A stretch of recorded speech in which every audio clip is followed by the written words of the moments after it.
Welcome back, financial investors. My name is Brent, and today we're going to be doing our stock market weekly recap for August 5th through the 9th, 2019.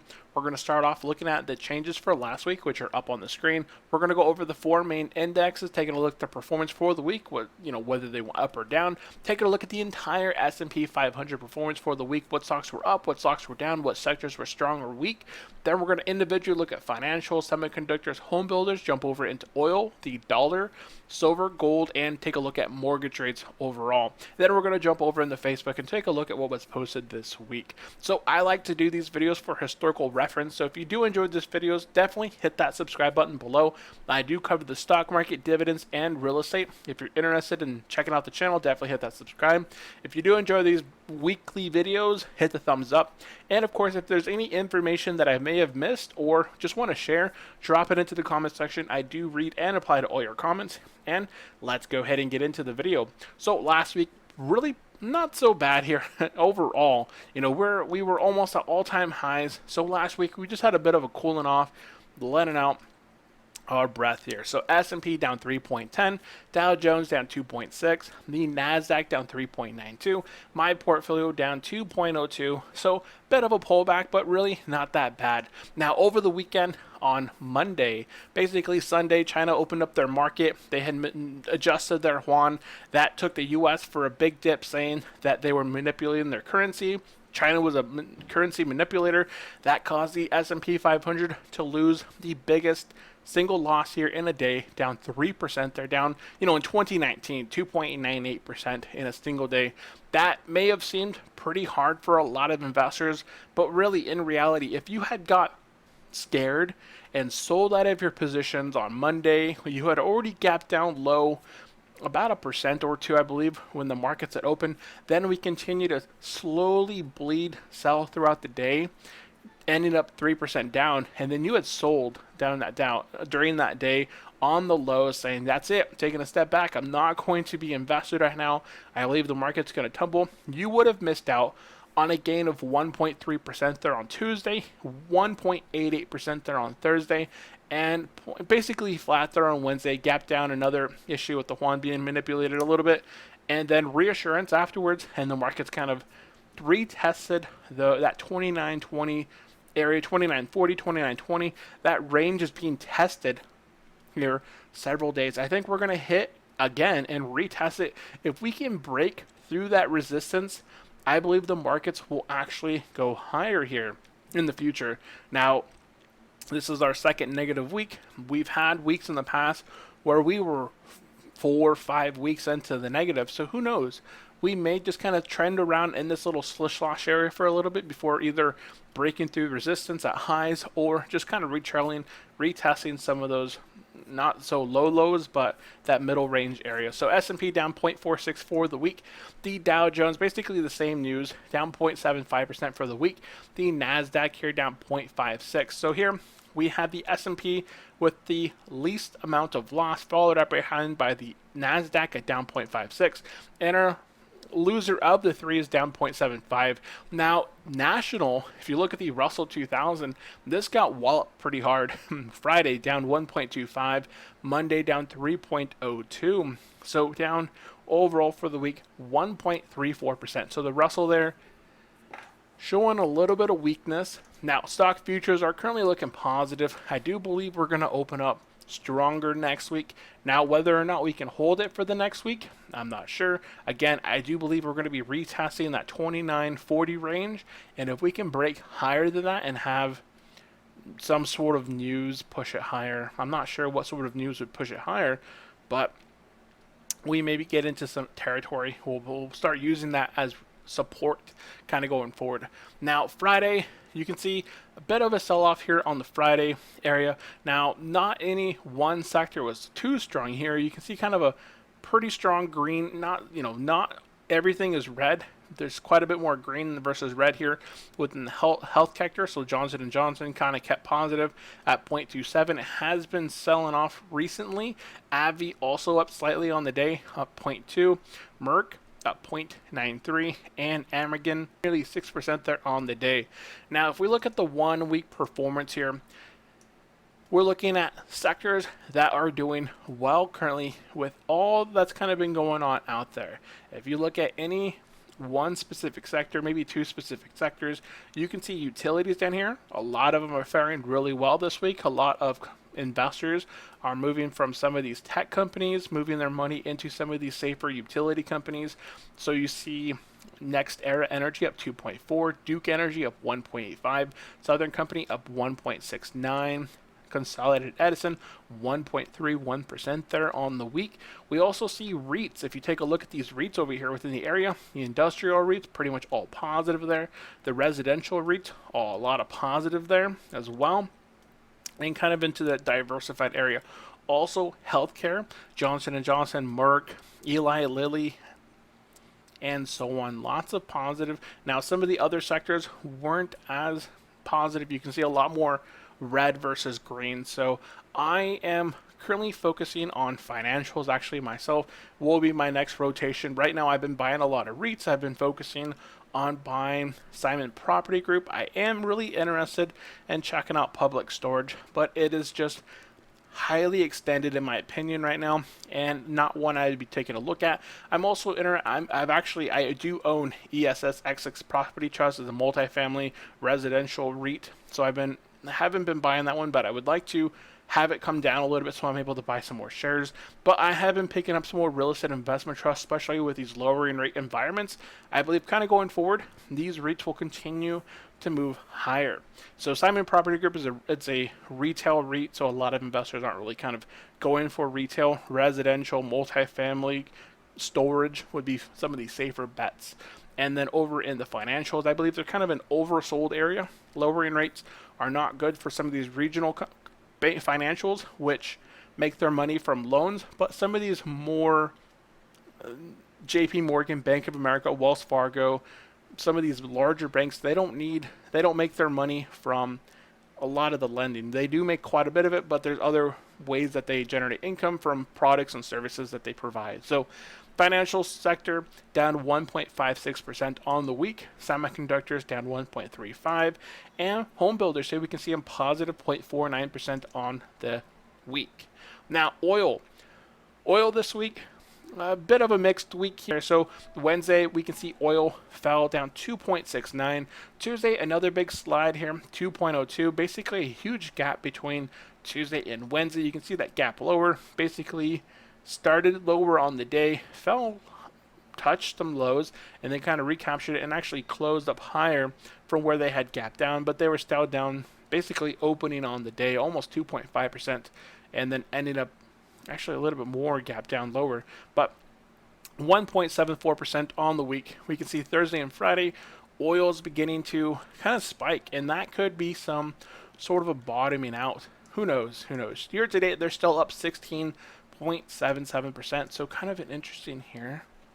So may have found some support here at this 11. So back in May timeframe, you can see that this oil was trading in this $11 range. So this could be some support shown here. That is why it kind of bounced and is moving higher from this range. Now the dollar getting weaker is what we would have expected, with rates getting lowered, Fed pushing out more money. That was supposed to take effect last week, but we actually saw the dollar getting stronger last week. So this week the dollar started around 98.13, adjusted to 97.03. So I do see the dollar continuing to get a little bit weaker as new policies are kind of put in place. More money is pushed into the market, kind of driving inflation. I believe inflation is going to be going, I'm not sure where it'll actually be going. I think it'll actually go lower, but we shall see kind of how that plays out. Silver and gold spiked pretty hard this week. Now, I posted a couple articles over in my Facebook group, the Dividend Growth Investing group, about two gold miners that I was checking out. I'm not a whole interested in silver. Now, silver popped pretty high, 4.6% this week. I believe it's a little bit overextended here. If we take a look at the year-to-date performance, we can see here a huge run-up in silver from about $13.50 now to $15.89. I've still seen some investors diving into silver, even though I do believe silver is currently overextended in my opinion. Now, I do believe gold is overextended as well. We can see a huge pop to the highs. 5-year performance here. We can see some lows here about 115 and now highs of 141. I'm not sure what more to expect from gold, if gold will move higher or if gold will go lower. Now, stock market, a lot of investors you can see are kind of moving to some of these fixed material assets, gold and silver, and also bonds up this week, 0.59. We've also seen a huge run up in the bond market as well. Not sure how much more appreciation that these assets can go. If the market does bleed up, if we're able to break that resistance point of 2940, I believe here, 2940 within the S&P 500, if we can break above that resistance point and push higher, we may see the market put on another 10 or 20% here within the next 6 months to another year. So it's kind of interesting. You wouldn't think with all that's going out there with the trade war, tariffs getting put in this, and currency manipulation that's getting surrounded out there, somehow the market is just continuing to chug higher with the debt crisis, all the debt that we're kind of building and building week after week, month after month. So just very interesting in what's going out there with the economy and the world overall. Now, mortgage rates did decrease this week, going down 16 basis points from 3.97 a week ago till 3.81.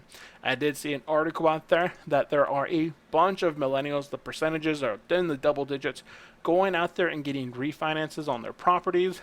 I keep getting calls left and right about properties that they want me to refinance, and I'm not really interested in getting refinanced right now unless I can lock an investment property in a 3% range. That would be good, but mostly everything I'm getting is 4%. So we've already sort of seen last week's changes for the week. Now, I did kind of put out some information. Betterment also dropped their rate, so if you're taking a look at Betterment dropped their savings rates to 2.44 versus 2.32 with Wealthfront. I am still continuing to use Wealthfront, even though they reduced that range at the rate from 2.57% to now 2.32. 2.32. That's only a 12%, 0.12% difference. That is a small dollar amount in the whole grand scheme of things of having to open up a new account, going through the process of just moving the cash over. I don't think it's in the best interest. I did see Varo out there offering 2.8%, which is very interesting, but it's for no more than $50,000. And I actually did the math on this on another chat somewhere. I know I'd posted the math. It wasn't here. So I did the math somewhere else. If you had $100,000, 2.8% versus Wealthfront's 2.32% in a year's time frame, you would actually make more with Wealthfront at 2.32% on your whole 100,000 versus 2.8% on 50,000, and then I believe it's maybe 1 or 2% on 2.12% on the remainder. So you would actually end up averaging with a lower return annually with Varo versus Wealthfront with $100,000. So a little bit of red here on Monday. So I was posting some screenshots of some of the leverage funds. I did not do any leverage fund investing. I just did not want to risk it. Right now in this environment, there's no way to know whether the market will go up or down. News flings out there, magic fingers can adjust the markets in just seconds. So very interesting. So the S&P 500 plummeted almost 3% there on Monday. Now, looking at it in the grand scheme of everything, it is just a speck. So in 1987, on a single day, the market plunged 22%. But if you look at it in the grand scheme of things, this is a 40-year chart here, maybe 50 years, 1970 till, say, 2020. That is 50 years of data right there. If you can go back to 1987 and have that 22% plunge day, would you put all of your cash in there 50 years ago if you knew what it would be worth today? And your answer, of course, is going to be yes, even though there's been all those ups and downs. Just look at that growth there. And that is what today, depending on how old you are, if you're in your 50s or 60s, it might be you may be looking to retire here soon. You may not want to have a lot of that volatility. But if you're in your 20s and your early teen, your late teens, your 20s, your 30s, and you have 10, 20, 30 years in the market, this volatility, these 2, 3% days, 20% days, is just a blip in the grand scheme of everything. This is a 50 year. So if you have around 50 years at least of life there, you have quite a bit. So I thought that was interesting to put in perspective.